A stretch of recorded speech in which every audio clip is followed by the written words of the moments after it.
This is the mosque in Chongqing, the CyperPunk City in China. Let's have a look. Wow, look at the entrance. It's huge. Wow. Combined with the Chinese style. Let's go inside. Look at the ceiling. Allah. Wow, this is big. I'm surprised. Oh, they have some renovation work going on here. Bismillah. Wow, this is so big. Because in Chongqing there's no many Muslim population here. Oh, they also have a giant mosque here. Oh, like all the calligraphies on the wall.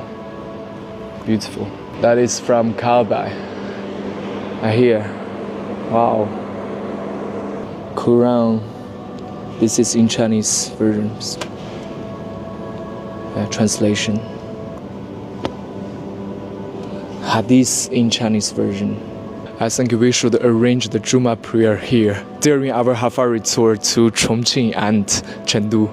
This is the best place. This masjid was built in 2017.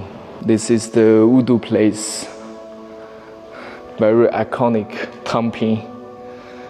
You know, Chinese Muslim will use this for wudu. Yeah, this is the largest masjid in Chongqing. Actually, I didn't expect they have this giant masjid here because in Chongqing not so many, Muslim population. Oh, MashAllah. So stay tuned for the Chongqing and Chengdu Muslim tour and spread love.